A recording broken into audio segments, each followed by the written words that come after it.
No gold is not in her. She's a diamond. Students, बात करते हैं refraction of waves की। पिछले लेक्चर में हमने स्टडी किया था रिफ्लेक्शन ऑफ वेव्स को। हमने ये भी पढ़ा था कि हम रिफ्लेक्शन ऑफ वेव्स किस तरह करवाते हैं in the ripple tank. Okay, अब यहाँ पे आता है आपका रिफ्रैक्शन ऑफ वेव्स। अब रिफ्लेक्शन में क्या था जो हमने पिछले लेक्चर में पढ़ा था कि अगर हम कोई भी चीज़ एक मीडियम से, ठीक है, दूसरी मीडियम से बाउंस करवा रहे हैं, स्ट्राइक करवा रहे हैं या हिट करवा रहे हैं, तो वो वापस उसी मीडियम में आ जाए तो उसको हम क्या कहते हैं, बाउंस बैक होकर उसी मीडियम में आ जाए तो उसको हम कहते हैं कि ये रिफ्लेक्शन है। ठीक है, आपने बॉल को फेंका, दीवार में लगी, वापस वो आपके हैंड में आ गई, तो उसको हम क्या कहेंगे, ये रिफ्लेक्शन ऑफ वेव्स है। ठीक है, उसकी हमने एक कंडीशन भी पढ़ी थी कि angle of incidence must be equal to angle of reflection. So वो क्या कहती है, एक प्रॉपर रिफ्लेक्शन कहलाती है। ठीक है, अब यहाँ पे देखिए, वहाँ पे तो ये कंडीशंस थी कि मीडियम में आपके पास सेम होना चाहिए, नो मीडियम चेंज, और उसमें ये भी था कि angle of incidence must be equal to angle of reflection. ठीक है, लेकिन यहाँ पे सिनेरियो कुछ डिफरेंट है, इनकी कंडीशन टोटली डिफरेंट्स हैं। ठीक है, आप मिरर को देखें। अब मिरर भी क्या काम करता है, अगर आप उसको सनलाइट के करीब ले जाएं, ठीक है, आप उसको सनलाइट के सामने रखें और उस देखेंगे कि जो लाइट होती है उससे रिफ्लेक्ट होती है, जितनी लाइट आती है वापस उसी डायरेक्शन में वो लाइट रिफ्लेक्ट करती है। ठीक है, और अब ग्लास की बात करें, लेकिन ग्लास में इस तरह का सीन नहीं होता। ग्लास जो होता है वो रिफ्रैक्शन का फिनोमेना परफॉर्म करता है। वो कैसे, अब आप के घरों में खिड़कियां जो लगी होती है उसमें जो ग्लास लगे होते हैं, ठीक है, तो वहाँ पे जब उस ग्लास के ऊपर लाइट हिट करती है, ठीक है, तो वो लाइट ग्लास से गुजरते हुए आपके कमरे में इंटर करती है। ठीक है, अगर उस ग्लास वो गुजर रही नहीं होती लाइट तो कमरे में रोशनी नहीं आती। ठीक है, क्योंकि ग्लास एक ट्रांसपेरेंट चीज़ है, ट्रांसपेरेंट चीज़ से हमेशा लाइट पास आउट होती है। ठीक है, सो रिफ्रैक्शन में क्या होती है, लेट से यहाँ पे आप कि एक लाइट की रेज आ गई, ठीक है, यहाँ पे इसने बैंड किया और ये पास आउट हो गए, दूसरे मीडियम में चली गई। सो इसको हम क्या कहेंगे, ये एक रिफ्रैक्शन का फिनोमेना है। ठीक है, अब अगर हम इसको रिपल टैंक के हिसाब से देखें, ठीक है, ये आपके पास एक टैंक था, रिपल टैंक। ठीक है, आपने पूरा एक एक्सपेरिमेंट परफॉर्म किया। ठीक है, आपने मोटर को ऑन कर दिया। ठीक है, यहाँ पे जो वाटर वेव्स बन रही थी, आपने इस पानी के अंदर एक ब्लॉक रख लिया, वुडन ब्लॉक या किसी और मटेरियल का कोई भी ब्लॉक आपने रख लिया। ठीक है, लेकिन आपने उस ब्लॉक को इस तरह से रखा कि वो पूरा पानी में डिप हो रहा था। ठीक है, ये ब्लॉक है, ये सारा ऊपर पानी है, पूरा अंदर डिप हो रहा था पानी में, और थोड़ा सा पानी उसके ऊपर भी आ रहा था, थोड़ी सी सरफेस। ठीक है, यहाँ से लेके ये यहाँ तक पानी की सरफेस है। ठीक है, अब देखें यहाँ पे जो है ये टैंक के अंदर नीचे पानी क्या है, डीप है, डीप वाटर, मतलब यहाँ पे गहरा पानी है। और इस ब्लॉक के जो ऊपर पानी बचा है थोड़ा थोड़ा सा, यहाँ पे कौन सा वाटर है, शैलोअर वाटर।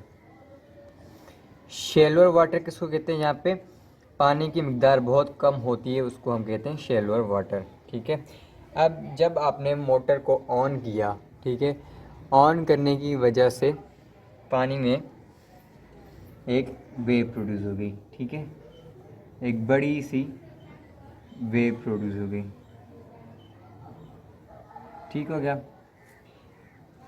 सही है। अब यहाँ पे फिर क्या हुआ, यहाँ पे ब्लॉक पड़ा हुआ है। ठीक है, ब्लॉक की वजह से जो वेव हो गई थोड़ी सी बैंड हो गई। ठीक है, तो यहाँ पे एक छोटी सी वेव बनने लगी।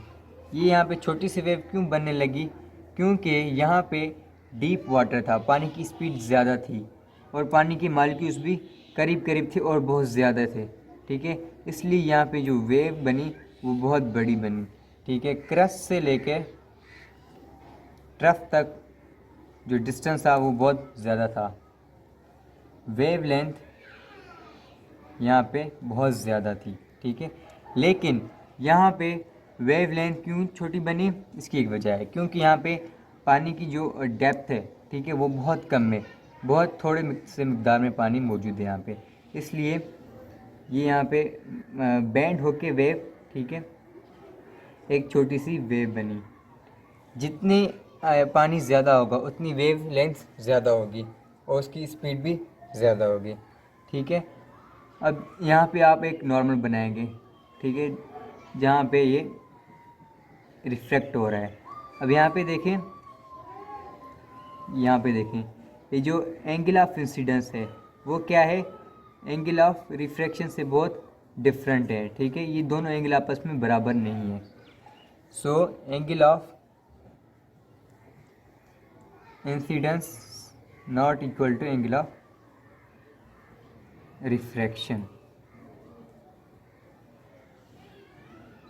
अब बात आती है यहाँ पे मीडियम चेंज की। सो इसमें मीडियम चेंज होता है, बिल्कुल होता है मीडियम चेंज। अब आप कहेंगे कि यहाँ पे मीडियम चेंज तो नहीं हो ही नहीं रहा, पहले भी वाटर था, जो उसके बाद जो वेव बनी वो भी वाटर था, ठीक है।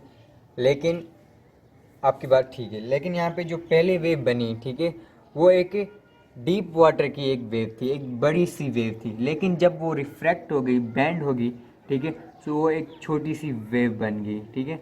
सो वेव चेंज हो गई, एक बड़ी वेव में से एक छोटी वेव में कन्वर्ट हो गई। लेकिन रिफ्लेक्शन में क्या होता है, जिस तरह वो पूरी लंबी वेव जाती है, उसी फॉर्म में, उसी शक्ल में, उसी वेवलेंथ में वो वापस बाउंस बैक होकर अपनी जगह पर आती है, ठीक है। सो ये सारा फिनोमेना था रिफ्रैक्शन ऑफ वेव्स का, ठीक है। सो ओवरऑल जो इसकी डेफिनेशन होगी बुक के हिसाब से वो होगी, when wave move from one medium to another at some angle, their direction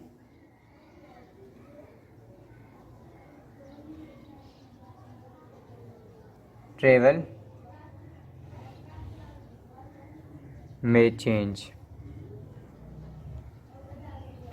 इसका मतलब है कि अगर कोई एक वेव मूव करिए एक मीडियम में से, ठीक है, और वो उस मीडियम से गुज़रते हुए कुछ एंगल बना के दूसरे डायरेक्शन में ट्रैवल करिए, तो उसकी जो एंगल है वो चेंज हो सकती है, ठीक है।